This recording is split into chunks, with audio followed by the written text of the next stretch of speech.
Yo teman-teman, inilah 10 mitos menyesatkan tentang wild survival atau bertahan hidup di alam liar. Let's go! Video ini saya buat bukan untuk mengejek satu metode tentang wild survival atau tips-tips wild survival, tapi ini berdasarkan beberapa pengalaman teman saya sesama outdoor enthusiast ataupun yang pernah terjadi kepada saya. Let's go! Tenang, aku punya pisau bagus. Aku siap untuk pergi ke hutan. Keren ya kalau kita ngomongin kita punya satu buah pisau yang bagus, satu bilah pisau yang bagus, lalu kita berpikiran bahwa kita tuh bersiap untuk masuk ke hutan hanya bermodalkan satu buah pisau saja. Kenyataannya tidak, teman-teman. Kalau dalam kondisi wild survival, ada juga orang yang bisa bertahan tanpa dia menggunakan alat bantu ataupun pisau ya contohnya. Tapi kalau memang kita memiliki satu bilah pisau yang bagus, ya oke, itu bisa menunjang aktivitas kita, pekerjaan kita ketika kita tersesat ataupun mencoba bertahan hidup di alam liar. Tapi pisau tidak hanya pisau saja yang harus diperhatikan, teman-teman. Bagaimana teman-teman menggunakan pisau ini dengan maksimal dari aspek kegunaan, fungsinya, lalu dari aspek safety-nya. Aku suka naik gunung, aku suka hiking, aku suka jalan-jalan ke alam.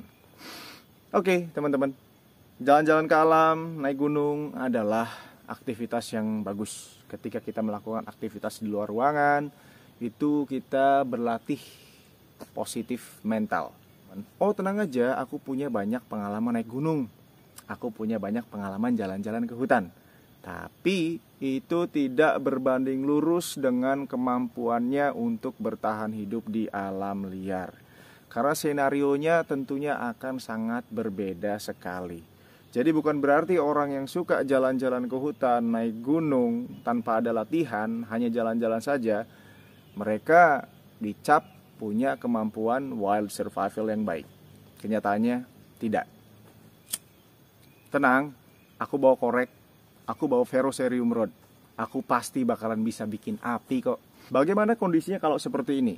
Habis hujan deras, semua kayunya basah, ranting-ranting kecil basah, dan hampir mustahil untuk menyalakan api unggun di keadaan yang basah seperti ini. Ini pernah terjadi sama saya, teman-teman, satu waktu dulu sekali ketika saya jalan-jalan masuk ke satu hutan dan saya mencoba bikin api unggun menggunakan korek, bukan menggunakan skill primitif dan lain-lain. Apinya tidak nyala, teman-teman.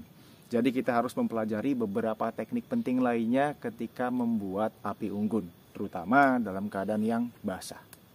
Tenang aja, kalau kita kelaparan, kita buru hewan yuk. Waduh, tidak semudah itu, Ferguson. Kenapa seperti itu, teman-teman?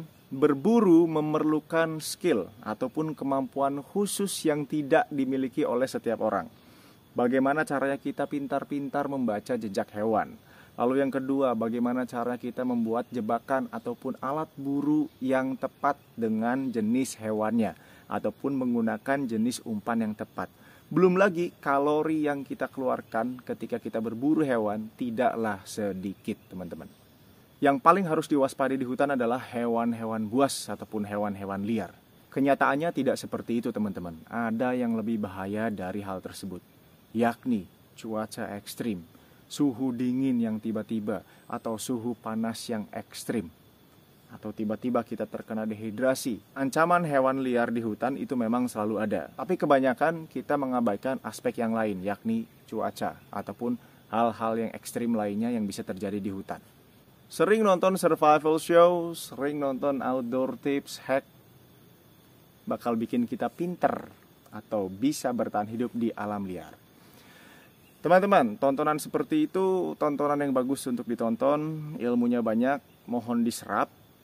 Tapi tanpa adanya latihan yang konstan, tanpa adanya penerapan yang signifikan dari teman-teman setelah menonton survival show ataupun tips-tips bertahan hidup di alam liar, tanpa ada latihan, kita terjun, itu hanya jadi pelatihan pikiran saja atau hanya sebagai wawasan tambahan saja.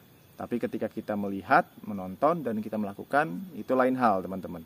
Jadi bermodalkan acara tontonan survival show ataupun hack bisa bikin kita pinter dalam wild survival.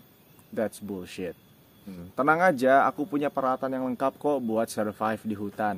Semahal apapun peralatan kalian, sebagus apapun peralatan kalian, tapi tidak memiliki yang namanya kemampuan untuk menggunakan peralatan tersebut hanya menjadi seonggok benda yang sia-sia, teman-teman. Karena wild survival itu berhubungan lurus dengan yang namanya mental, lalu yang kedua skill, lalu yang ketiga adalah pengetahuan kita. Lalu ditunjang dengan fisik yang prima. Jadi teman-teman, peralatan yang mahal itu belum tentu bikin kita selamat ketika kita bertahan hidup di alam liar. Jika saya tersesat, saya bisa melihat lumut, karena lumut selalu tumbuh ke arah utara. Kata siapa? Lumut dia bisa tumbuh di mana saja berdasarkan keinginan dia tumbuh.